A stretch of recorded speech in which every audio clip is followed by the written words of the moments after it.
Welcome to the XFO Intelligence Podcast.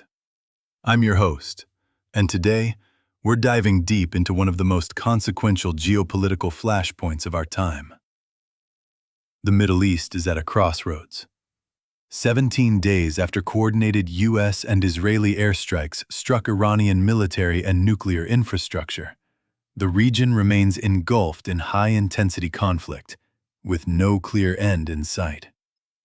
What began as Operation Epic Fury on February 28, 2026, has evolved into a multi-domain confrontation. Air campaigns, proxy warfare, maritime disruption, and cyber operations. The critical questions on every analyst's desk right now are straightforward, but the answers are anything but. Will this escalate into a full-scale regional war? Can diplomatic off-ramps be found? And what does the Middle East look like by mid-June? That is exactly what we're going to break down today. Let's start with the current landscape, because understanding where we are is essential before we can assess where we're going. As of mid-March 2026, U.S. and Israeli forces maintain clear air superiority. They're conducting daily precision strikes against Iranian missile launchers, command facilities, and naval assets. Iran's response has been persistent. Sustained drone and missile campaigns targeting Israeli population centers and U.S. military installations across the Gulf. Now, interception rates remain high. But here's the critical point. The sheer volume of attacks is beginning to strain defensive systems on all sides. And in Lebanon, Hezbollah has resumed rocket fire against northern Israel, raising the specter of a dangerous second front. On the political side, Iran's leadership structure faces real uncertainty. Supreme Leader Ali Khamenei is dead. Interim authorities are projecting unity, but internal power struggles are occurring, and those struggles are difficult to read from outside. In Washington and Jerusalem, political support for sustained operations remains strong, but it's conditional. Conditional on minimizing civilian casualties. Conditional on avoiding economic catastrophe. And speaking of economics, global oil prices have surged above $125 per barrel. Commercial shipping through the Strait of Hormuz is operating at roughly 60% of pre-conflict levels. Insurers are demanding higher premiums. Carriers are rerouting vessels. These disruptions are beginning to ripple through global supply chains and contributing to inflationary pressures in energy-importing nations worldwide. The humanitarian picture is deeply concerning. Early reports indicate significant civilian casualties, including a tragic incident at a girls' school in Minab that has drawn widespread international condemnation. Over 700,000 people have been displaced from conflict zones in southern Lebanon and western Iran.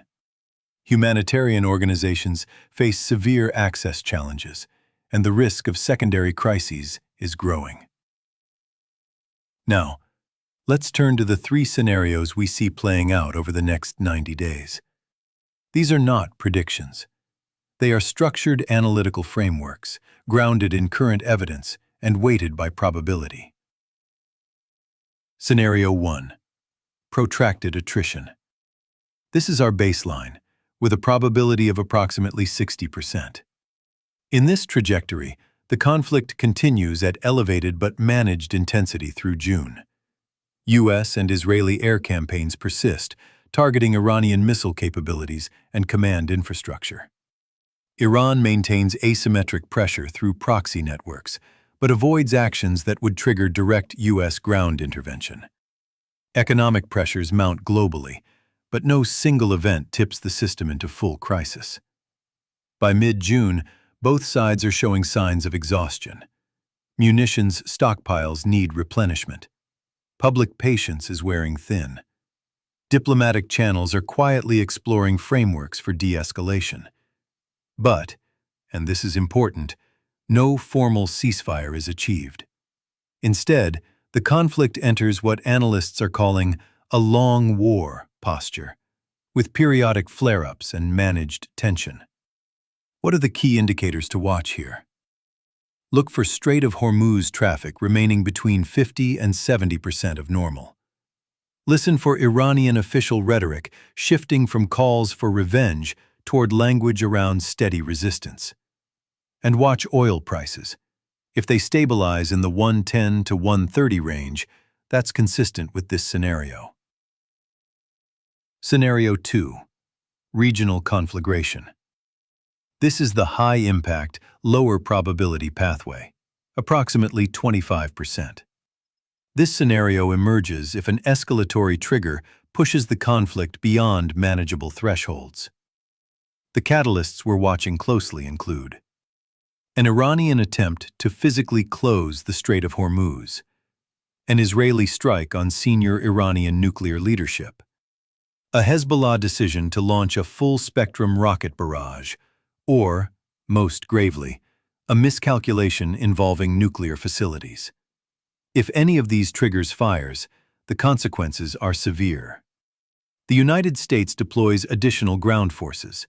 Iran activates all available proxy networks simultaneously. Oil prices spike above $200 per barrel. Global economic growth stalls. By June 2026, the conflict has expanded geographically and intensified militarily, with heightened risks of direct great power involvement and catastrophic humanitarian consequences across multiple theaters. The indicators to watch. Hormuz traffic dropping below 30% of normal. Iranian state media adopting existential or apocalyptic rhetoric. Emergency war funding debates in the U.S. Congress. And oil prices sustaining above $180 per barrel for multiple weeks. Scenario 3. Diplomatic off-ramp. This is the optimistic scenario, with a probability of approximately 15%. This trajectory requires economic pressure, humanitarian concerns, and effective back-channel mediation to converge, and converge quickly, producing a conditional ceasefire framework by late May. The key elements would include a verified freeze on Iranian nuclear enrichment, phased reductions in hostilities, guaranteed humanitarian access, and a roadmap for future negotiations on regional security. By mid-June, active combat operations would have ceased, though underlying strategic tensions would remain unresolved. Monitoring mechanisms would be established, but fragile. They would require sustained international engagement to prevent collapse. Watch for increased frequency and seniority of diplomatic visits by Omani, Egyptian, or Qatari mediators. Watch for shifts in Iranian official messaging toward what they might call diplomatic resistance or negotiated solutions. And watch oil prices. A sustained decline toward the $90 to $100 range would be a strong signal that this scenario is gaining traction. Now let's talk about strategic implications, because regardless of which scenario unfolds, several things are true for every major stakeholder watching this conflict. On energy security. Even in the most contained scenario, energy markets will remain volatile through the second quarter of 2026. Governments and corporations should be reviewing supply chain resilience right now. On alliance management. This conflict is testing coalition cohesion at multiple levels. Burden sharing, rules of engagement, end state definitions. Proactive diplomatic engagement with partners, within and outside the immediate theater, is not optional. It is essential. On humanitarian preparedness. Civilian protection must remain a genuine priority, not only for moral reasons, but because civilian casualties fuel escalation cycles. Every strike on a school, every displaced family, every denied aid convoy creates the propaganda environment that adversaries exploit. On information integrity, competing narratives about battlefield developments and casualty figures are proliferating at extraordinary speed. Decision-makers must invest in verified information channels and resist the temptation to amplify unconfirmed claims that could drive miscalculation. And on long-term regional architecture. However the immediate conflict resolves, the Middle East's security landscape will be fundamentally reshaped. Early thinking about post-conflict verification mechanisms and reconstruction frameworks, beginning now, can convert tactical outcomes into sustainable stability. Before we close, let me walk through the 6 recommendations that our analysis suggests warrant immediate priority consideration. First, establish crisis communication channels. Secure, verified lines of communication between military commands, especially near sensitive facilities, are critical to preventing accidental escalation. Second, protect critical maritime choke points. Reinforce multinational naval presence in the Strait of Hormuz and Bab el-Mandeb with clear, proportionate rules of engagement. Third, prepare for extended operations. Adjust resource planning for a 6-month horizon, not 3 months, 6 months. Build redundancy into critical supply chains now, before they're needed. Fourth, develop flexible diplomatic options. Prepare detailed ceasefire framework concepts that can be rapidly deployed if conditions permit. Avoid public posturing that reduces negotiating flexibility. Fifth, coordinate economic stabilization measures. Work with international financial institutions to mitigate inflationary pressures and prevent economic distress from becoming a driver of further escalation. And sixth, prioritize civilian protection. Coordinate with humanitarian organizations. Establish safe passage corridors. Protect critical civilian infrastructure, and ensure accountability for violations of international humanitarian law. Here is the bottom line, and I want to be direct about this. The US-Israel-Iran conflict represents one of the most complex security challenges of the current era.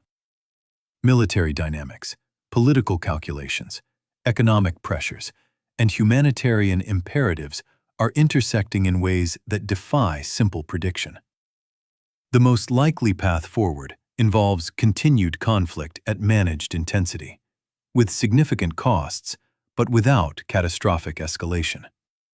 Yet the possibility of sharper deterioration demands serious preparation, and the potential for diplomatic progress warrants maintaining flexible off-ramps despite the current headwinds. Success over the coming quarter will depend less on battlefield superiority, which currently favors the US-Israel coalition, and more on adaptive statecraft.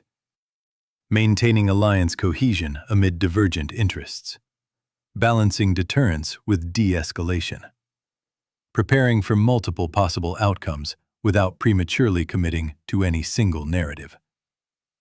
Clarity of purpose, humility in the face of uncertainty, and a commitment to minimizing human suffering must guide decision-making. The choices made in the weeks ahead will shape not only the trajectory of this conflict, but the broader architecture of international security for years to come. That's our assessment for today.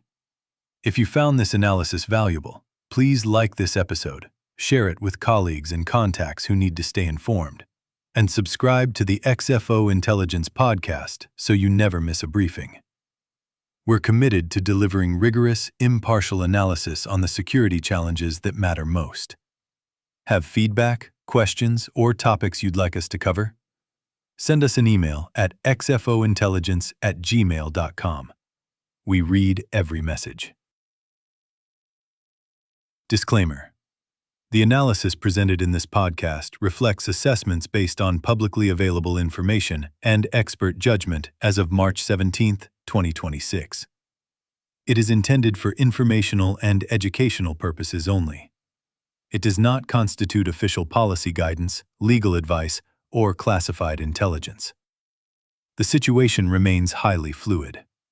Listeners are encouraged to consult authoritative sources and exercise independent judgment. XFO Intelligence assumes no liability for decisions made on the basis of this content. Until next time, stay informed, stay analytical, and stay safe.